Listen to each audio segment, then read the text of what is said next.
Olá pessoal, tudo bem? Nós aqui de novo para estudarmos um pouquinho um conteúdo um pouco mais voltado para o público-alvo aí dos atendimentos educacionais especializados, do EEE também, Ensino Educacional Especializado.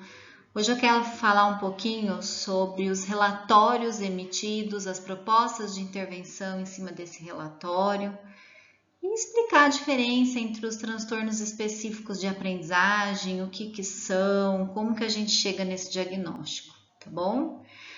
Estamos na reta final aí para terminar, acredito que mês que vem seja uma das últimas ou a última apresentação, né? Então, no mês que vem a gente finaliza essa discussão sobre os transtornos e sobre a deficiência também, que hoje a gente não fala deficiência intelectual, a gente usa outra nomenclatura, mas devagarinho a gente vai estudando, tá? Então, quando que a gente faz uma avaliação neuropsicológica, né? Ela é muito importante, ela é. Só que a avaliação neuropsicológica ela é uma avaliação extremamente elaborada, extremamente, né? Uma avaliação neuropsicológica ela é pautada em inúmeros instrumentos, mais de 15. E aí, a avaliação que a gente faz aqui no município pela rede não é uma avaliação neuropsicológica completa. Ela é uma avaliação psicométrica. O que é isso, né? Eu tenho até colocado isso nos relatórios. A avaliação psicométrica ela é baseada em testes, então tem alguns instrumentos que a gente usa para nortear o nosso trabalho, mas ela não é avaliação neuropsicológica propriamente dita, tá? Por que é importante muitas vezes essa avaliação completa? Porque vários transtornos de aprendizagem ou vários transtornos do neurodesenvolvimento, eles não vão se apresentar com o uso de um VISC, que é o que vocês estão acostumados a ver, ou um som R. É necessário fazer uma investigação de memória, que aí tem o RAVLT, da atenção, que tem o TAVS4, funções executivas, o FDT, e na rede não dá para a gente fazer dessa forma, tá? Porque uma avaliação bem feita, ela leva em torno de 2 meses e meio para um caso, né? Vocês já devem ter visto o tamanho do laudo e tudo mais. Mas o que a gente faz na rede é uma avaliação, então, para investigação do potencial cognitivo. E agora eu comecei a utilizar uma bateria de avaliações neuropsicológicas dessas funções neuropsicológicas, uma bateria breve, que é a Neopsilin, tá?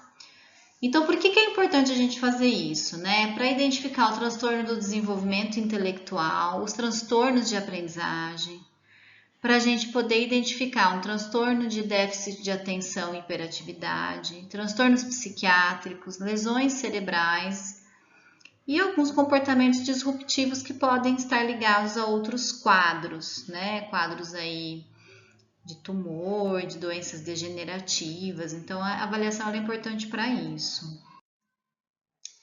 E aí, a gente tem o VISC-4, que eu não sei se todo mundo conhece, mas é um teste padrão ouro para investigação de potencial cognitivo, tá? Ele vai me dar 4 grandes áreas para investigação. E essas 4 áreas, elas vão no relatório, quando vocês recebem, vocês vão ver lá, um por um, o desempenho que a criança teve e, a partir daí, pensar em algumas formas legais de intervenção, tá? Então, qual um dos índices que a gente avalia no VISC, na escala VISC-4, né? Escala Wechsler de inteligência. Índice de compreensão verbal. O domínio principal é o raciocínio com estímulos verbais. É a nossa capacidade de informar conceitos verbais ou extrair categorias de conceitos verbais que são passados para nós. Ou um conhecimento que eu já adquiri. Então, se eu pergunto para vocês assim, quem foi Cristóvão Colombo? Foi quem descobriu a América. Então, esse é um construto verbal de uma inteligência, de um conhecimento cristalizado, que a gente chama já adquirido, né? Uma informação que você tem lá na sua cabeça. Se eu faço uma pergunta para vocês assim, o que tem em comum maçã e banana? São frutas, tem casca, né? Então, vocês extraem o significado, a categoria, a semelhança entre os dois conceitos, e isso quem fica fazendo ali muito mais é o nosso hemisfério esquerdo, que tem a ver com a linguagem, tá? Então, compreensão verbal tem a ver com esses estímulos verbais, tanto com o raciocínio, quanto com a categorização, quanto com a elaboração de respostas, né? Planejamento e motricidade dessa fala, tudo ligado aí, muito mais predominante no hemisfério esquerdo. Quando eu falo isso, não significa que tá ali, tipo gaveta, né? As informações, elas cruzam entre os hemisférios, entre os lobos temporais, parietais, occipitais e tudo mais. Mas tem áreas que são mais voltadas para algumas funções, principalmente linguagem, área motora, organização visoespacial. Elas estão mais contidas ali em partezinhas dos nossos lobos, né, cerebrais. Aí outro índice que o Viskin avalia é o índice de organização perceptual, que tem a ver com raciocínio de estímulos visuais. Como que o raciocínio integra esses estímulos para formar um conceito? E aí todo mundo já viu, todo mundo que já tirou carta, fez o teste onde a gente acha lá qual a figura que completa aquela sequência. Então esse é um teste predominantemente visual. Esse índice ele vai investigar muito mais como que aquela pessoa processa os estímulos apresentados. São testes muito semelhantes ao de compreensão verbal, porém eles vão apresentar pistas visuais para você extrair o sentido e fornecer uma resposta, tá? Eu dei exemplo do índice de compreensão verbal, de organização perceptual, são desenhos onde você tem que colocar figuras, ou figuras que você tem que achar uma semelhança e apontar, ou os testes que têm a ver com o estabelecimento de relações entre estímulos que não têm muita semelhança, que você tem que ali recrutar uma inteligência mais fluida para achar a resposta, tá? Então, são os dois grandes índices, e aí, devagarinho, a gente vai entender por que algumas pessoas têm um desempenho tão bom em um índice e em outro ela, de repente, fica abaixo da média ou tem uma diferença de funcionamento gritante, tá bom? A gente tem também o índice de memória operacional, né, que está muito ligado à manipulação de informações enquanto eu opero uma outra informação. Atenção, concentração, agilidade mental, então aquela capacidade de ficar ali concentrado, conectado na informação, principalmente quando eu preciso fazer outra coisa. Então, um exemplo fácil aqui, né, para vocês entenderem. Se eu falar o número de telefone para vocês armazenam, e enquanto vocês acham uma folha, aquele número fica ali. Quando vocês acham a folha e colocam o telefone, não há mais necessidade de você ficar memorizando aquele número de telefone, né? E o outro índice é o índice de velocidade de processamento, né? Como que eu processo um estímulo visual de forma rápida e precisa? Esse índice está muito ligado a questões escolares, a sala de aula. Por quê? Porque a sala de aula ela tem uma dinâmica, né? O professor passa o conteúdo na lousa, aí ele apaga esse conteúdo e essa informação precisa ter sido processada e, através do processamento, obtido a informação mais importante colocada ali no caderno, ou uma cópia, ou um exercício, enfim, né?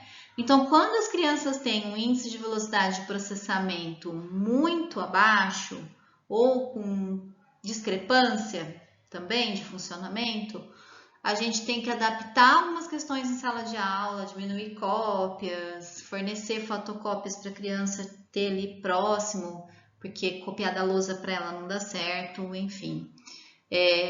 Quando eu analiso esses 4 índices, eu consigo pensar legal em alguns planejamentos. Embora, voltando em destaque para vocês aqui, não é uma avaliação neuropsicológica completa, tá? É uma avaliação psicométrica, é o uso de alguns instrumentos para a gente poder pensar no potencial cognitivo de início e tentar pensar em alguma intervenção com o que a gente tem, porque nem teria como a gente ter aí mais de 20 instrumentos de avaliação, né? E nem fazer esse relatório tão elaborado para todas as crianças da rede. Os construtos secundários envolvidos aqui no índice de velocidade de processamento é discriminação visual, coordenação visual motora. Então, aquela criança, às vezes, que tem um rebaixamento em velocidade de processamento, ela pode não estar enxergando bem, ela pode estar sem o óculos, ou ela pode não discriminar visualmente os estímulos, né? Então, a gente precisa ter feeling para interpretar a pontuação que o teste dá para a gente também, tá bom? E aí eu coloquei um pouquinho do que eu costumo fornecer de relatório. Eu sempre coloco relatório de avaliação psicométrica, caso seja só o VISC, neuropsicológica, se eu usei mais de um instrumento, né? Aqui tem a queixa e o relatório do material de avaliação. Eu também costumo especificar quais são os instrumentos que eu usei e agora eu coloco também a referência bibliográfica, tá bom? É legal, num relatório completo, a gente colocar até as datas que a gente fez o atendimento ou o período em que a gente ficou com aquela criança, de junho a setembro, de julho a outubro, e cada vez mais o conselho está exigindo essas informações, tá bom? Conselho de Psicologia. E aí eu costumo colocar os dados relevantes da anamnese, tá? É muito importante porque esse relatório ele vai ficar com vocês, mas ele também vai passar com o médico, como eu sempre digo. Então precisa ter ali um mínimo de informações que possam auxiliar todos esses profissionais, tá? E aí, o que vocês vão ver nos resultados gerais da avaliação?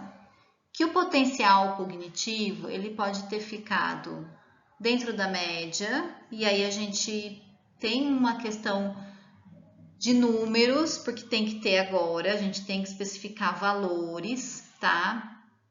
Eu nunca gostei, mas é uma norma do Conselho Federal de Psicologia e a gente tem que respeitar, tá? Então, ou o potencial cognitivo da criança está dentro da média, ou está abaixo da média, ou é limítrofe, ou a criança tem uma deficiência e aí caracterizaria um transtorno do desenvolvimento intelectual. E aí eu preciso colocar a pontuação em cada índice. E aí é bom por quê? Porque quando vocês vão ler, a criança ela ficou com desempenho dentro da média em compreensão verbal e um desempenho limítrofe em organização perceptual. O que é isso, né? É uma baita de uma discrepância. Então, ela tem o hemisfério esquerdo bem bacana, funcionando ali muito bem. E o hemisfério direito, por algum motivo, essa organização visoespacial, perceptomotora, ela está alterada, né?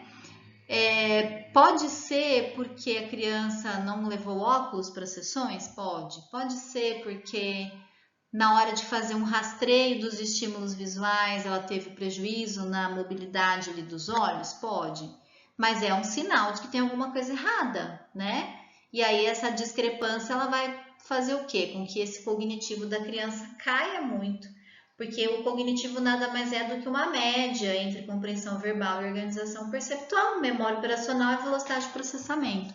Então, se a criança vai muito bem numa área e não vai bem em outras, isso vai repercutir no potencial cognitivo geral dela. E é aí que a gente precisa fazer alguns cálculos e vocês já têm recebido nos relatórios cálculo de GAI e cálculo de CPI. Cálculo GAI é o potencial cognitivo. Quando a gente tira todas essas diferenças, a gente tem um potencial cognitivo limpo. E o CPI é a proficiência com que o indivíduo executa aquela atividade, né? De que forma ela executa aquela tarefa. Ela mantém a atenção, ela tem uma velocidade de processamento legal, e isso vai ter impacto depois nesse potencial cognitivo, tá? Só para vocês terem uma ideia. Quais os índices de compreensão verbal que a gente tem? Nós temos semelhanças, vocabulário e compreensão. E aí, esses em vermelho são os testes que a gente não usa, a não ser que a criança tenha ido muito mal em algum desses, tá bom? Em organização perceptual, cubos, conceitos figurativos e raciocínio matricial. Ah, Thaís, mas por que eu tenho que saber disso? Eu não sou psicóloga? Porque, assim, cada vez mais eu me questiono o motivo dessa avaliação acontecer, né? Porque se ela é só para classificar a criança e colocar em salas especializadas, acaba que sendo algo que está apagando um incêndio. O que eu gostaria que a gente começasse a pensar? A partir desses relatórios, a partir do que vem da avaliação, o que eu posso fazer para melhorar a vida da minha criança? O que eu posso melhorar qualitativamente para ela, se ela tem dificuldade em compreensão verbal? E aí eu sei que compreensão verbal tem 3 testes, e eu sei quais são esses 3 testes, então eu posso propor atividades voltadas para a estimulação dessa área, criando aí exercícios, atividades que vão estimular essa área, tá? Mesma coisa, organização perceptual. Memória operacional também, os dois, dígitos, sequência de números e letras e aritmética. E velocidade de processamento, que envolve código e procurar símbolos, tá? No mês que vem, eu trago o teste para a gente poder ver, para eu mostrar para vocês, para quem não conhece, tá? E para quem conhece, aprofundar um pouco mais. E aí, o que cada subteste avalia, né? Semelhanças. Avalia o raciocínio verbal e a formação de conceitos. Então, olha só, que raciocínio que eu quero que vocês façam. O meu aluno foi mal em compreensão verbal. O que é compreensão verbal? É raciocinar com estímulos verbais. É categorizar através de estímulos verbais. Bom, quais são os testes que tem no VISC que a Thaís avaliou meu aluno? Ou a Thaís, ou enfim, quem avaliou? Ah, tem semelhança. Semelhança é um teste que está dentro de compreensão verbal e minha criança foi mal. O que é semelhança? É quando eu apresento 2 palavras e a criança tem que falar o que tem em comum. O que eu posso fazer no meu dia a dia, lá no meu EEE, no meu AEE, nunca sei qual que é o certo, o que não é, me desculpem. Mas o que eu posso fazer no meu ensino estruturado para estimular semelhanças? Eu posso falar com a minha criança quando estiver quase acabando a aula. 2 palavras ela fala o que tem de igual, 2 palavras ela fala o que tem de diferente. E vou aumentando a complexidade disso. Eu posso começar, o que tem em comum? Caneta e lápis, que é relativamente simples. E depois eu posso ir, o que tem em comum inverno e verão? O que a minha criança tem que fazer? Ela tem que estimular esse acesso ao léxico, e além de estimular acesso ao léxico, ela tem que extrair um conceito desses 2 estímulos apresentados. Pedagogicamente falando, isso vai ter impacto principalmente em raciocínio matemático, quando a criança tem que ler um problema, entender o que está pedindo, saber o que é equivalente, o que não é equivalente, que operação matemática ela vai usar para resolver, qual que é a mais fácil para ela chegar no resultado. Percebem? Não é nada à toa aqui. Vocabulário. O vocabulário ele vai avaliar a memória semântica. O que é memória semântica, né? Aquele conhecimento que a criança foi adquirindo ao longo da jornada dela. Tanto de vida prática, ela lembra na avaliação de pergunta: o que acontece dia 25 de dezembro? Quem é a mãe da sua mãe? Ela é o que sua? Que dia você nasceu? Que dia foi ontem? Que dia vai ser amanhã? Né? Isso é uma memória Semântica tem a ver com os acontecimentos do dia a dia. E quando eu pergunto para ela o que é um chapéu, ela também tem que resgatar essa informação. Se a minha criança foi mal nisso aqui, eu preciso ensinar a minha criança a descrever melhor objetos. Então, às vezes ela sabe o que é, mas ela não sabe usar a linguagem para descrever. E aí, sabendo disso, eu posso planejar uma intervenção para que ela faça melhor, né? Primeiro ela vai só... O que é um chapéu? Ela vai falar só palavras que ela lembra que estão associadas a chapéu. Cabeça, sol, proteção, chuva. E depois ela vai aprender a formular. O chapéu serve para colocar na cabeça e nos proteger do sol. E, de repente, de alguma chuva, de alguma outra situação, enfim, tá? E o compreensão, que avalia raciocínio verbal. Aí esse é muito importante. Quais são as regras da sociedade que essa criança já introjetou? Se ela entende o que é importante fazer em determinada situação, se ela sabe se virar, se ela sabe ter empatia com o próximo, se ela sabe julgar. Então, quando vem lá que compreensão a criança foi mal, né? Ela também não conseguiu ficar sob controle de regras, ou ela não soube especificar que regras são. E aí a gente pode também colocar no nosso currículo algumas situações, problema assim. Se tiver fogo na casa do vizinho, o que você faz? Tem criança que fala assim para mim, vou reclamar. Tá, mas você não vai lá ver se alguém está correndo perigo? Não vai chamar o bombeiro, não vai chamar ambulância, né? E aí eu vou levantando para criança outras alternativas. E com isso eu também trabalho flexibilidade cognitiva, principalmente para aqueles que são rígidos, né? Que pensam só daquela forma. Cubos.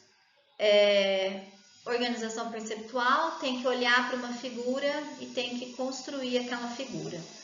Eu vou pegar aqui para vocês, tá bem pertinho, eu já mostro como que é, até para vocês entenderem.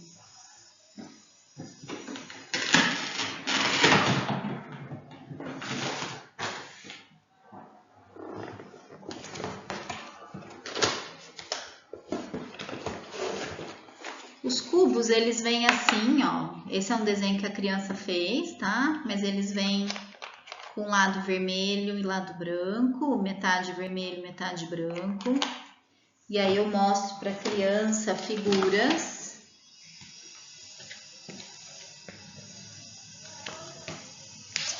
E aí ela tem que montar usando os cubos. Não sei se dá para vocês verem, mas acredito que dê.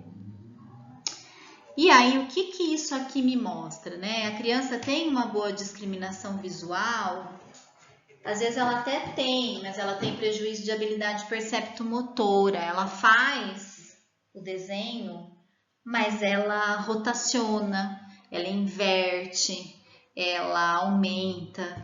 E isso é um indicativo importante para mim de que, de repente, ela está olhando para a lousa e não está visualizando aquela palavra, aquela frase da forma como ela deveria. Tem alterações aí, tá? E aí isso vai ser fornecido para vocês, para que vocês possam ajudar também nas intervenções. Com muito quebra-cabeça, com muitas habilidades de cópia de figuras, de traçados, identificação aí de inversão silábica, se aparece, né? Se tem semelhança entre P e B, I e J e tudo isso mais. Conceitos figurativos, eu consigo mostrar para vocês também.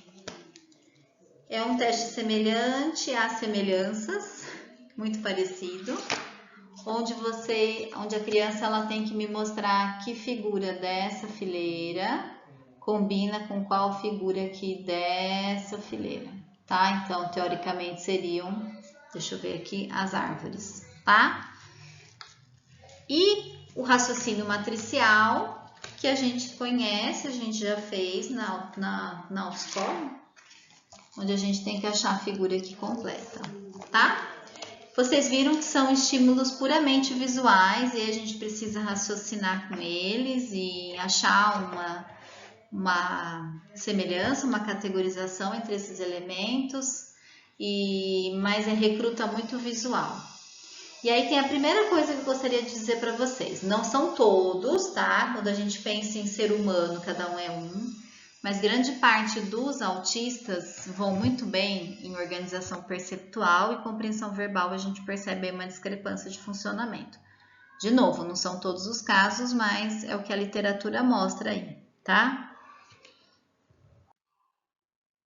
Memória operacional são os dígitos, eu falo uma quantidade de dígitos, a criança memoriza e me repete, e aí da mesma forma. E o sequência de números e letras, que eu falo números e letras, e a criança tem que repetir os números em ordem crescente e as letras em ordem alfabética, tá? O de velocidade de processamento, eu acho que eu não vou ter aqui para mostrar para vocês, que é o código e o procurar símbolos, mas na semana que vem não, no mês que vem eu mostro para vocês, tá? E aí vamos pensar, se a minha criança teve dificuldade em memória operacional, que envolve ali os dígitos, o que eu posso trabalhar para ativar esse circuito? Bom, veio lá que dígitos, que é um índice de memória operacional, tá rebaixado.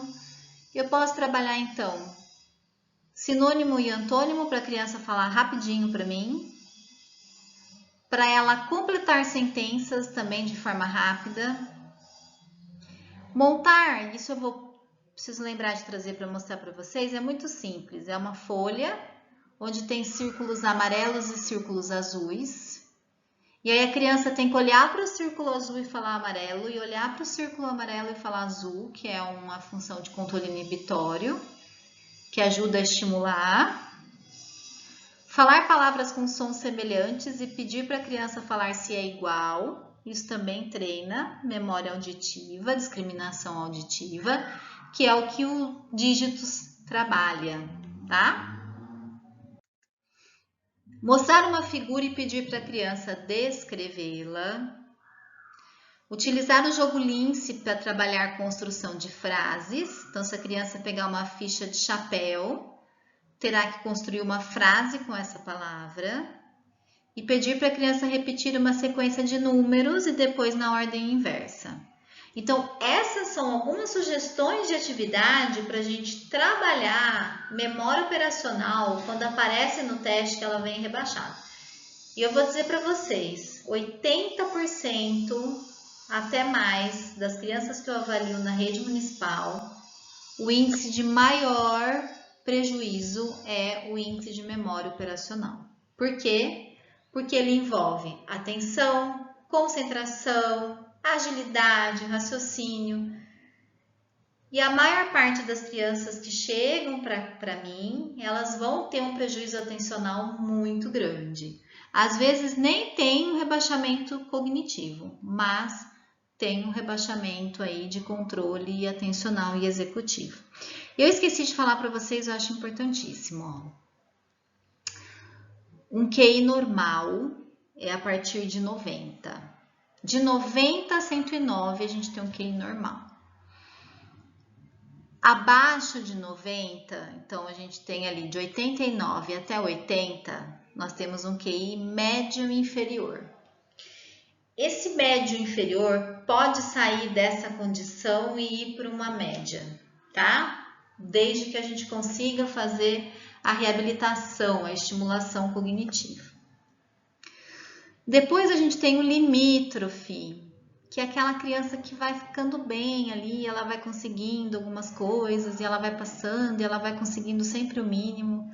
Ela se torna um adulto funcional, mas que não consegue desenvolver outras habilidades acadêmicas, né? Ele acaba indo para um emprego, para um trabalho, acaba preferindo ali ficar com serviços onde ele dê conta de executar, não quer muito subir, não quer muito, porque ele sabe que ele não vai dar conta de muita demanda. O limítrofe, então, ele vai do 79 para o 70.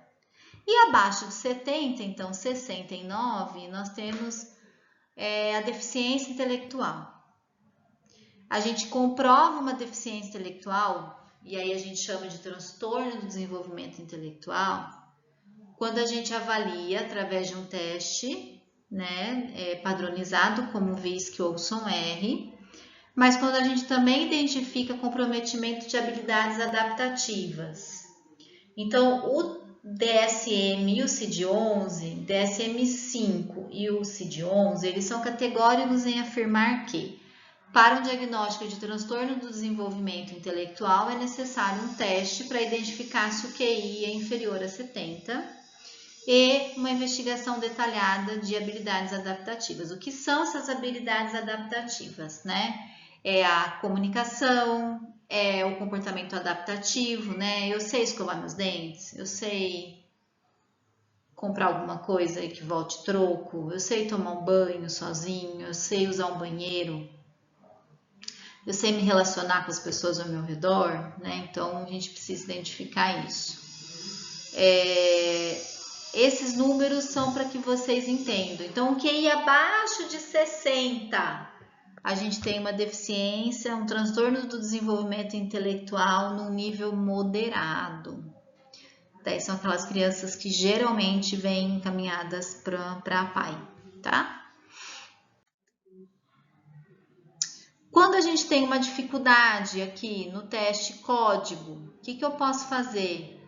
Posso trabalhar com o jogo da memória, com labirinto, com 7 erros, com um tempo para que seja executado. Posso trabalhar com cara a cara, com o jogo foco, jogo lince, caça-palavras, quebra-cabeça com tempo para terminar.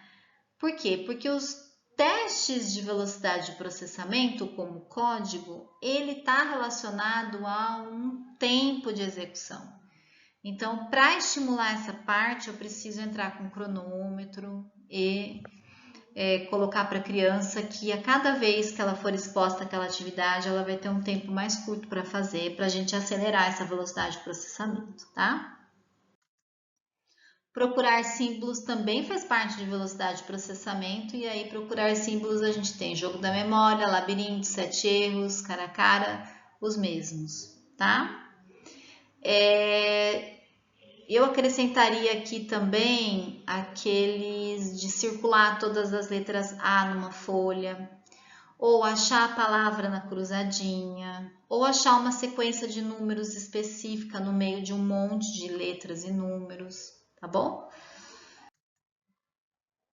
Agora vamos pensar numa criança que tem dificuldade em compreensão, que eu expliquei para vocês, que é entender normas, entender as regras, né?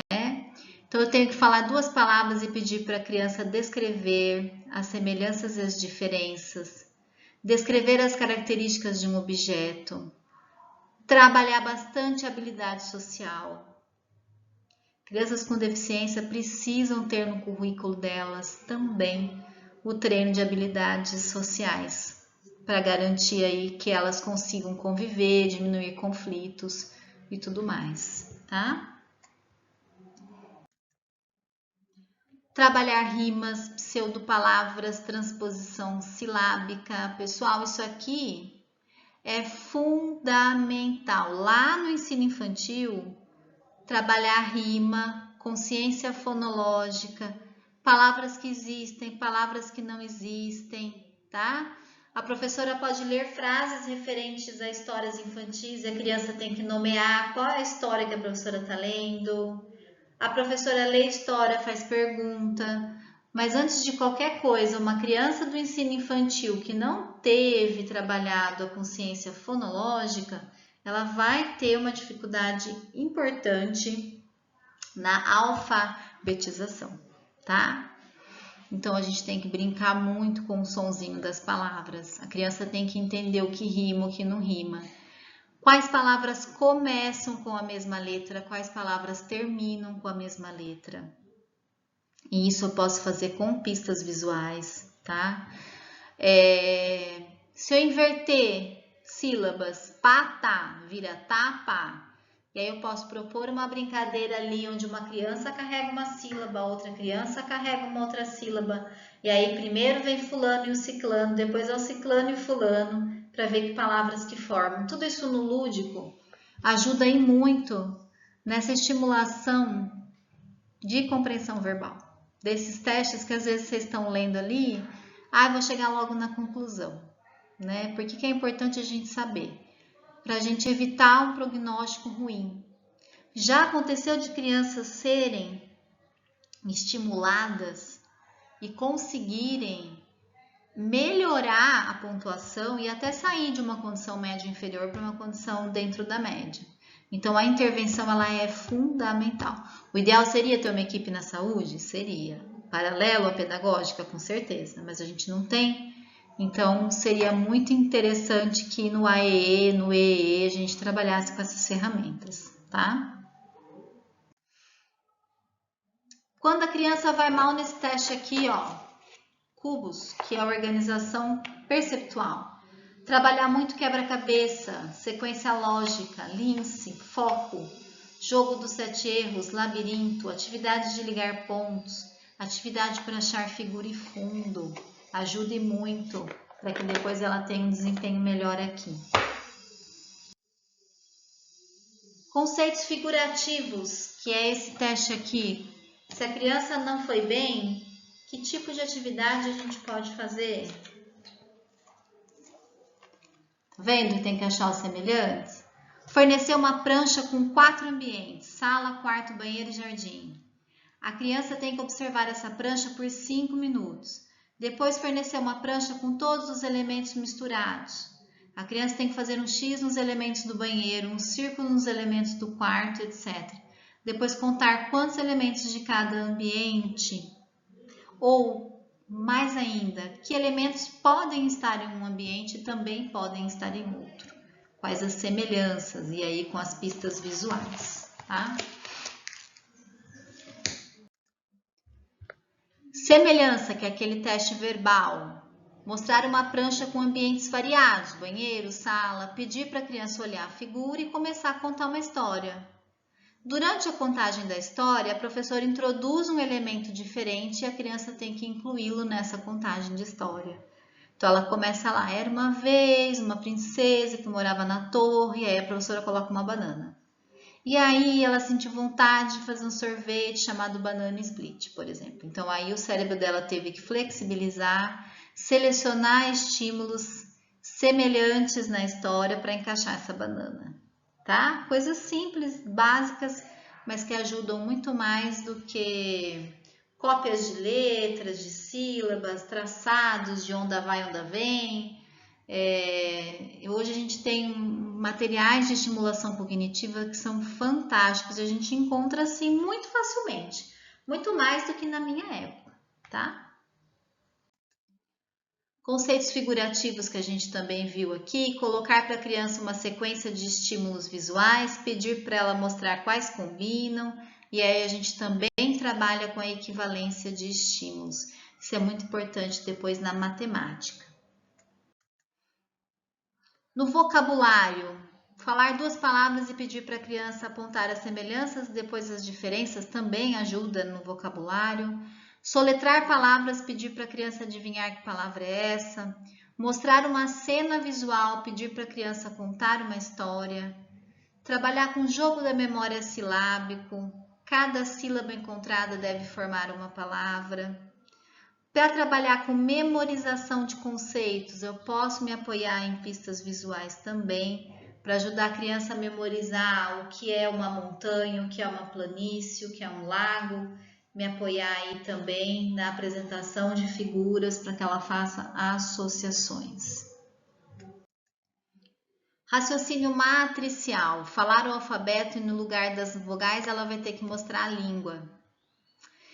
Isso também trabalha a memória operacional. Nenhuma atividade aqui trabalha só uma função específica, né? Ela vai trabalhar todas. Mas falar o alfabeto e mostrar a língua no lugar das vogais também vai trabalhar controle inibitório, também vai trabalhar a flexibilidade cognitiva e também vai trabalhar a memória operacional, que são funções importantes. Soletrar o próprio nome e falar uma palavra para cada letra pertencente. Toda vez que o professor fala a letra B, a criança tem que levantar as mãos, né? Então, aí eu também trabalho muito a atenção. Bom, então essas foram as sugestões de atividades para cada índice fatorial que tem no nosso VISC-4. Hoje vocês ficaram com isso, né? O que é o VISC, o que ele avalia e quando vem lá que está abaixo do esperado, que atividades eu posso fazer. No próximo mês, a gente vai falar sobre o transtorno específico de aprendizagem, quais são eles, né? A gente conhece aí por dislexia, descalculia e desortografia, mas agora eles no nosso DSM-5 ficaram como transtorno específico de aprendizagem com prejuízo predominante na leitura. Embora a gente ainda fale dislexia, é importante a gente esmiuçar como um transtorno específico de aprendizagem, tá? A gente vai entender um pouquinho o que é. Só o VISC não detecta, já vou adiantar para vocês, e é por isso que vocês também estão recebendo alguns relatórios pedindo complementação da avaliação. Por quê? Porque a criança está com cognitivo lá 100, eu avaliei 2 irmãos assim.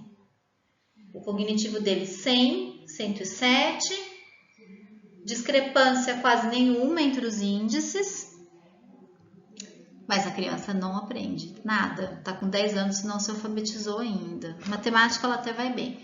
Eu penso no transtorno específico de aprendizagem, mas para eu bater o martelo, que é um transtorno específico de aprendizagem com prejuízo na leitura, e eu preciso fazer uma investigação detalhada do quê? Da linguagem, né?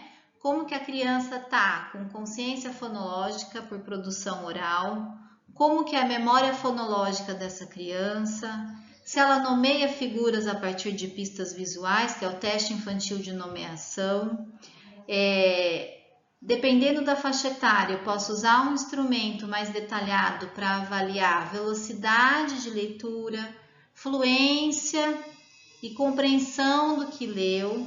E aí a gente tem o PROLEC SE e tem o PROLEC para crianças menores, tem o teste de desempenho escolar, que eu particularmente não gosto muito dele, mas ainda é padrão ouro para a gente avaliar matemática, leitura e escrita. E no próprio Neopsilin a gente também encontra nas baterias breves a leitura de sílabas e palavras e compreensão dessas palavras, tá? Então, para eu falar que tem um transtorno, afirmar, eu precisaria fazer todo esse rastreio. Na rede pública, gente, infelizmente, não tem como isso ser feito sozinho, né? Eu precisaria de uma parceira fono também para verificar essa consciência fonológica, para verificar se é uma dificuldade de discriminação auditiva ou visual. Então, eu sempre coloco hipótese diagnóstica e, além disso, que é necessário que aquela criança seja avaliada por uma equipe, né? Por um médico, por uma complementação dessa avaliação com outros instrumentos e tudo mais, tá? Mas a gente vai entender um pouquinho do que é o transtorno específico de aprendizagem, que é algo que incomoda bastante. Por quê? Porque quando a criança chega para avaliação, tem muito coordenador que fica assim, assustado de ver, nossa, mas está na média? Não teve nenhum rebaixamento no teste? Não, porque o transtorno específico de aprendizagem não vai ter. O cognitivo daquela criança vai ser normal, vai ser a partir de 90. Ela vai ter prejuízos específicos em outras áreas do nosso cérebro que estão levando a dificuldades na decodificação dessa leitura, tá bom? Ou da escrita ou de cálculos matemáticos. Então, eu vou parar por aqui nesse slide e no mês que vem a gente finaliza, tá bom? Muito obrigada, desejo para vocês um excelente estudo.